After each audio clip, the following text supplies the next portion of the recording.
La humanidad puede dividirse en bandos según los grandes debates universales. Pizza con o sin piña, Pepsi o Coca-Cola, tortilla con o sin cebolla, tortilla bien hecha o ahí todo el huevo esparramándose y viva la fiesta de la salmonela. Cuestiones de vital importancia que podrían desencadenar un auténtico conflicto familiar. Pero, ¿y si hablamos de algo más trascendental, profundo y serio? Mi nombre es María y con tan solo 6-7 añitos empecé a hacerme muchas preguntas sobre el sentido de la vida y sobre la muerte. Y si me lo preguntas a mí, existen 3 tipos de personas. Esos grandes privilegiados que no les afecta pensar que simplemente un día no estarán, los que sufren al pensar en perder a sus seres queridos, y un tercero en el que por cierto me encontraba yo con auténtico pánico a la muerte, especialmente la de ellos mismos. La verdad es que recuerdo esta parte de la infancia y tengo algunos momentos como muy grabados. Yo sé que a veces me sentaba en silencio simplemente a pensar y reflexionar sobre ello, y mi gran pregunta era que yo no entendía. Sé que quizás no tenga sentido para todo el mundo, pero yo me sentaba a pensar y decía, vale, hemos nacido para en algún momento de nuestra vida morirnos y simplemente ya se acabó todo. Y yo decía, es que esto no tiene ningún sentido, no tiene lógica. Pero luego pensaba, vale, por otro lado, la alternativa es que de alguna manera seamos eternos. Entonces, nacemos, vivimos esta vida y morimos para luego continuar viviendo eternamente. Y a mí eso como,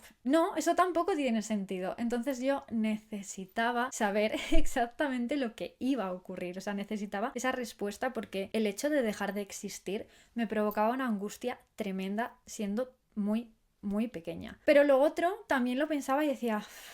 Y me angustiaba más, entonces entraba yo ahí en ese bucle. Y había momentos en los que le daba tantas vueltas que incluso acababa llorando, o muchas otras veces en las que decía, estoy llorando por esto, pero me voy a quedar aquí, voy a esperar a que alguien de mi familia me vea, porque así me van a preguntar ¿por qué estás llorando? Y entonces yo ahí podré decir, porque no me quiero morir. Lo que yo estaba buscando en ese momento era que esa persona viniera y me dijera, vale, no, tranquila, ¿no? Y que como que me diera una respuesta convincente, obviamente, para yo dejar de sentir esa angustia y decir, vale, no pasa nada, me acaban de decir que aunque me muera, pues pasa esto, nos vamos al cielo, o lo que sea. Y sí que tengo uno de estos momentos muy grabados, que yo creo que ya era un poquito más mayor, no era con 6-7 años, que lo recuerdo perfectamente, estar en casa de mis abuelos y yo salí de una habitación, no sé, estaba jugando sola, yo siempre he sido bastante independiente desde pequeña, pero entonces volví de donde estaba llorando, pero llorando ya no era solo un llanto, era ya como esa sensación de ataque de pánico que obviamente en ese momento no sabía, no conocía la palabra pánico, ansiedad ni nada de esto, pero bueno, ahora recuerdo este momento y digo, vale, se parece bastante a un poco ataque de pánico o ansiedad. Y recuerdo a mi abuela estar intentando tranquilizarme, bueno, todos ahí conmigo, intentando tranquilizarme. O sea, como que tengo muy grabado, yo tenía un top de crochet así naranjita, tal.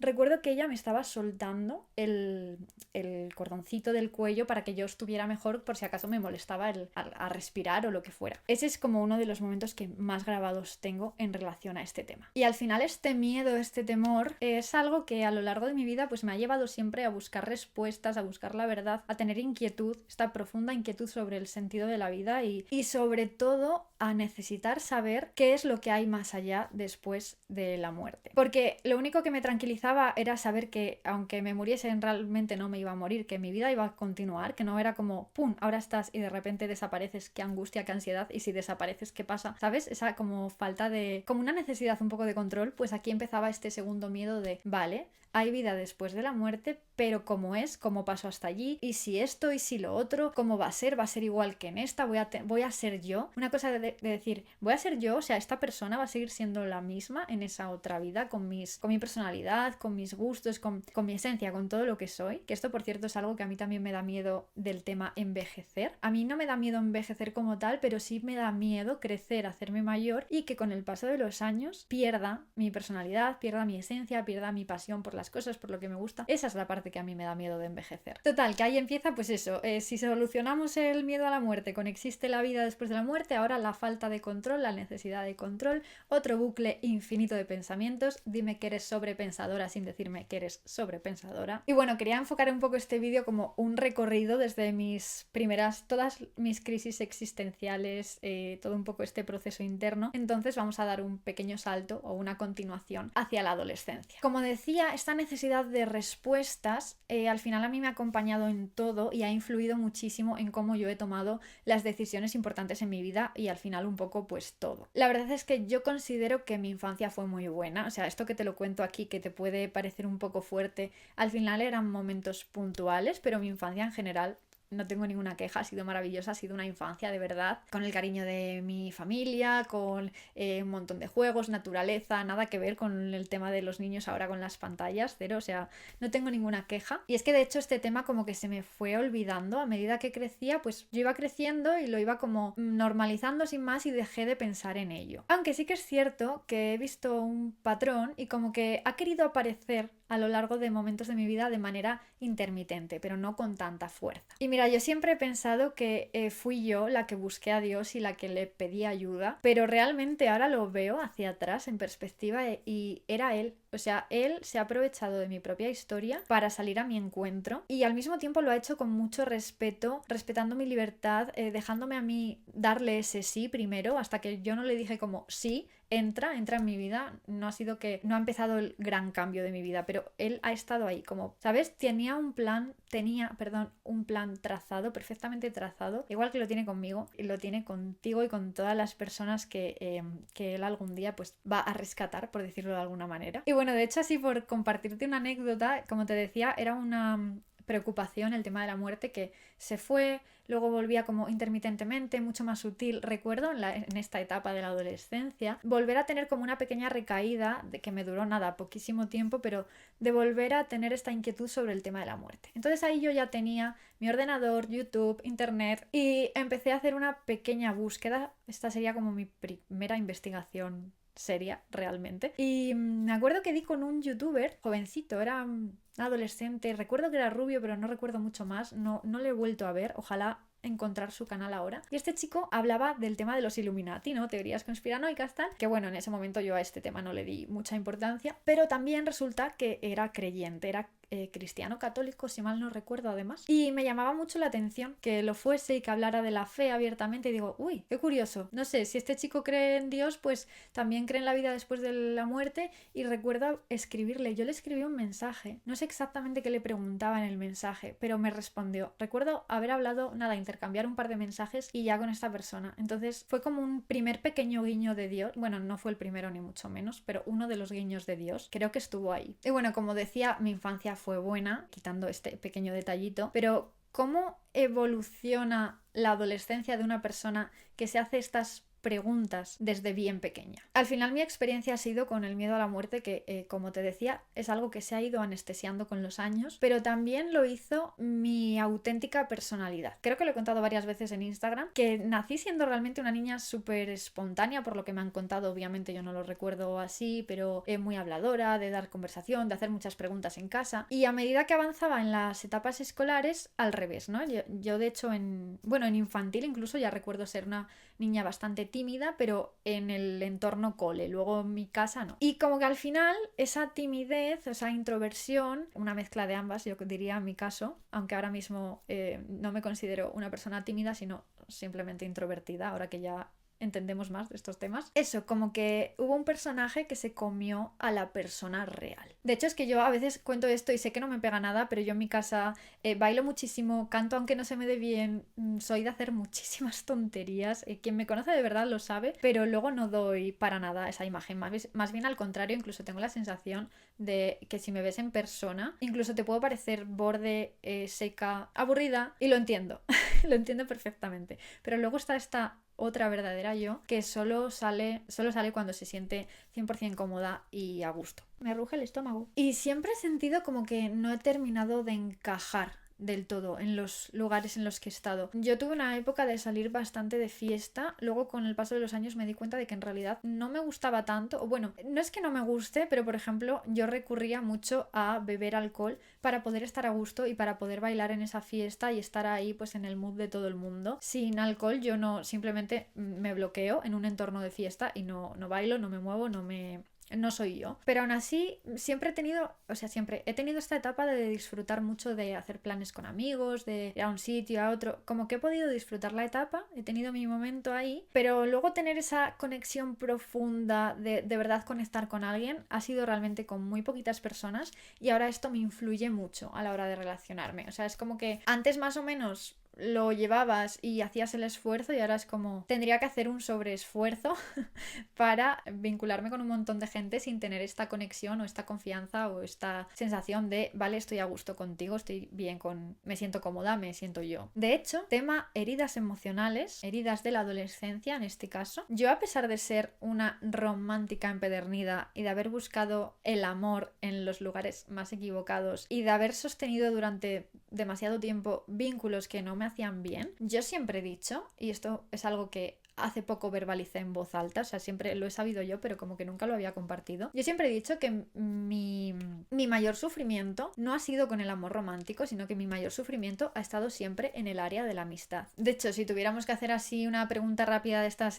¿con qué herida emocional te identificas más? Yo creo que yo diría la herida de rechazo. Creo que esa es la mía. Bueno, seguro que hay varias, ¿no? Que hay como mezclas, pero la mía principal yo diría que es esa. Y que creo que es una que compartimos muchísimos. Y si lo relacionamos otra vez con el tema del principio de los bandos, de la clasificación de personas, yo sin duda, al menos en esta etapa de la adolescencia, te diría que pertenecí al bando del patito feo, y lo digo abiertamente, porque así lo he sentido. Puede ser más verdad o menos verdad, más objetivo o menos, puedes pensar que sí, puedes pensar que no, pero en mi experiencia y en cómo lo he sentido, yo me encasillo ahí. Luego, por otro lado, esto de las preguntas trascendentales y del sentido de la vida, aunque como dije, el tema de la muerte es algo que se fue anestesiando y que me fue dando igual con el paso de los años, simplemente es como que sabes que está ahí, pero aprendes a no pensar en ello, a ignorarlo y continúas con tu vida como si nada. Eso es, creo que ahora sí lo he explicado mejor. Pues siempre me ha acompañado un fuerte sentido también de la autorrealización. Es decir, y recurro otra vez al tema de los bandos porque es que me viene perfecto. En este caso, para mí hay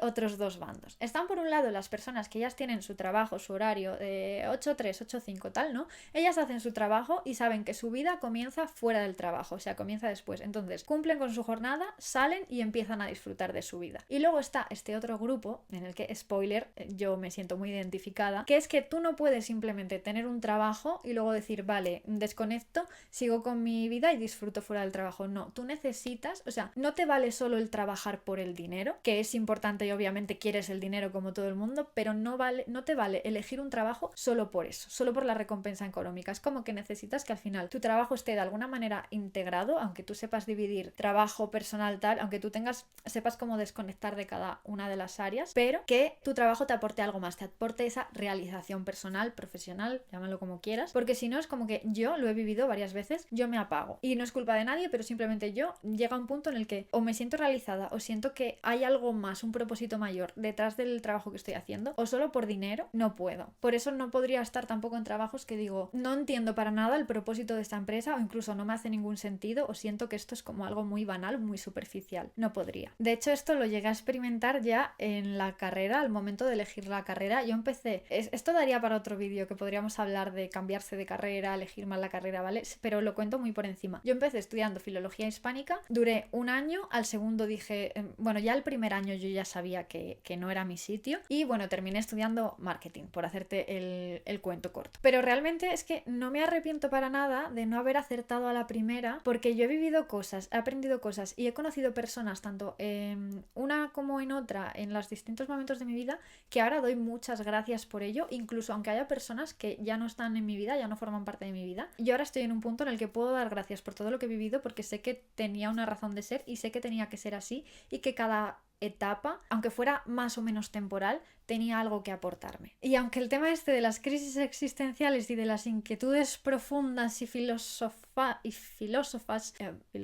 bueno, me has entendido. Eso, aunque han afectado a diferentes áreas de mi vida y van a seguir afectando, yo la parte de la universidad, en ese momento del cambio de carrera, lo viví como que fuera a ser algo puntual, sin más, de ese momento, y que luego ya iba a ir todo ¡fion! Y no, no fue así. Spoilers. Vale, vamos a hacer un pequeño recorrido estructurado de cómo yo veo mi mapa de mis crisis existenciales. Sin duda, la primera, el sentido de la vida y ansiedad existencial. Esa fue el detonante. Luego está, como te decía, esta crisis de vocación, que no se quedó solo en el cambio de carrera, sino que luego yo empecé a trabajar, estaba súper ilusionada, súper contenta, tal.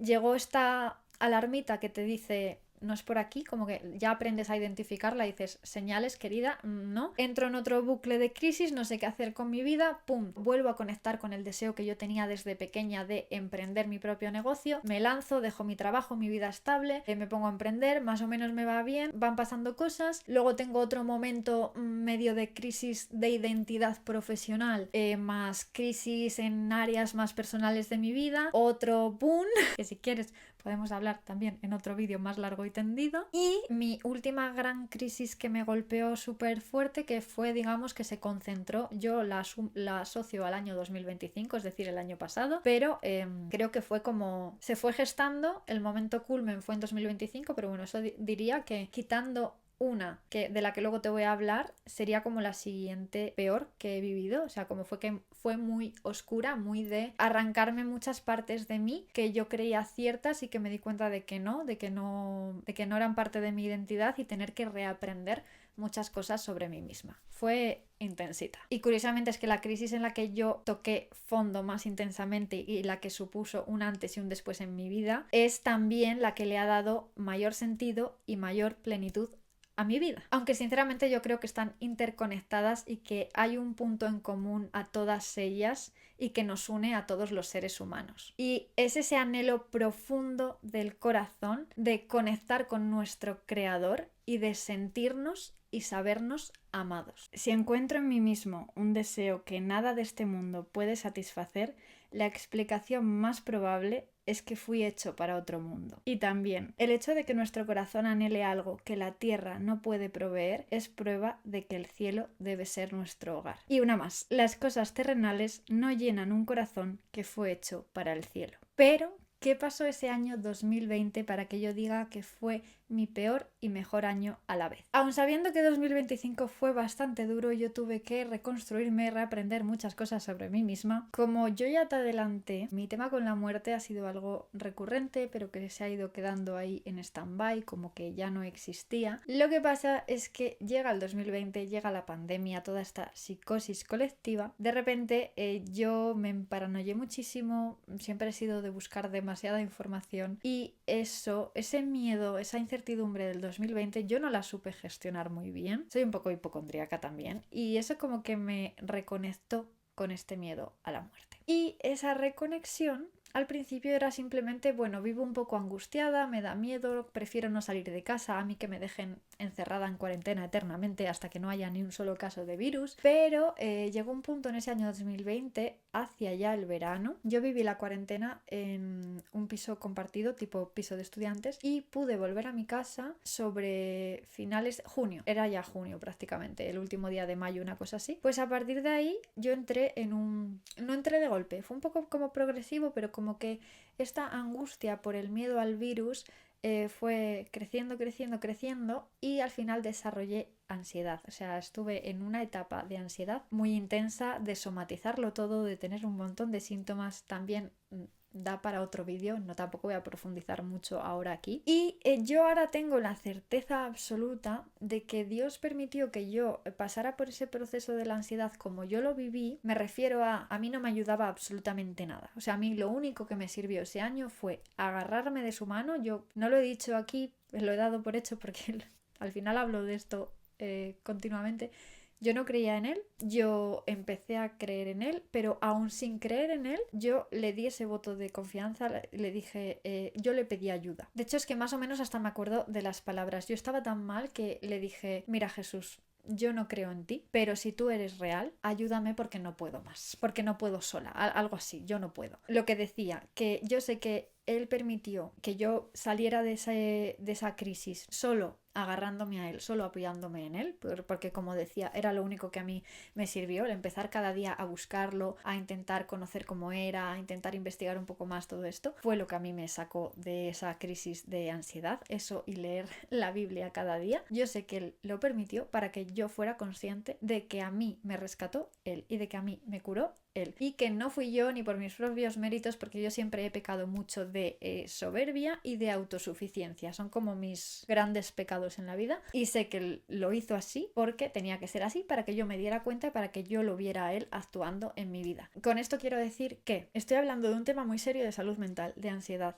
que la gente necesita ir al psicólogo, que la gente necesita tratamientos, que es algo sumamente normal y habitual. Lo excepcional es lo que yo viví, ¿vale? Pero porque yo ahora sé por qué tuvo que ser así, pero es algo sumamente excepcional. Por favor, esta tendencia tan sumamente peligrosa dentro del cristianismo de si necesitas ir al psicólogo, te falta más fe, te falta más conexión con Dios, más sacramentos, más esto, más lo otro. A ver, por favor, no voy a entrar, no me voy a cabrear, ni me voy a meter ahora a profundizar en ello, pero la psicología, la medicina, los médicos, el cerebro que Dios nos ha puesto, o sea, está ahí por algo.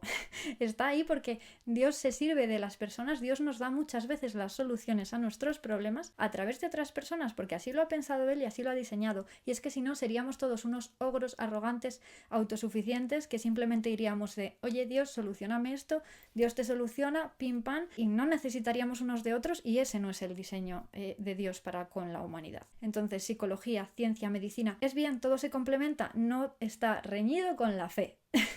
Ya está, continuamos. Y bueno, eso, que no entro más en detalle en la parte de cómo fue mi testimonio de conversión a la fe cristiana en este momento, porque me gustaría hacer un vídeo pues un poco más elaborado, recogiendo datos, anécdotas, ya no sé hablar, sobre este tema, y no entro más en detalle aquí por eso, pero sí que me gustaría dejar unas claves aquí, compartir algo que no puedo callarme en este momento, algo sobre lo que tengo la certeza absoluta de que es así, y es que si tú también has vivido momentos difíciles, procesos en los que has tenido que reconstruirte, etapas que no entiendes o que no sabes muy bien cómo saldrás de ellas, o si siempre has sentido que te falta algo, que no sabes muy bien qué es, pero que no lo encuentras en nada, tienes que saber estas 3 cosas. Dios es real, absolutamente real, y está deseando que le dejes entrar a tu vida. El sufrimiento en esta vida es algo que está garantizado. Ahora, cómo tú lo vivas, sabiendo que tiene un propósito mayor, o que aunque no lo tenga en ese momento sea algo de la vida simplemente que tengas que asumir y ya está, de vivirlo acompañada, sabiendo que Él está contigo, a vivirlo pensando que no hay nada más que esto que tenemos delante de los ojos, cambia muchísimo el cuento. Y 3, cuando tú descubres a Jesús y tienes ese encuentro personal con Él, todo absolutamente en tu vida se reordena en torno a Él. Y es ahí cuando encuentras esa plenitud y esa paz verdadera en el corazón que se mantiene incluso aunque las cosas no te estén yendo como te gustaría. Y venga, una de regalo y ya finalizamos. Esa crisis que estás viviendo ahora quizás sea el comienzo de una historia por la que más tarde llorarás de alegría y agradecerás todo el tiempo.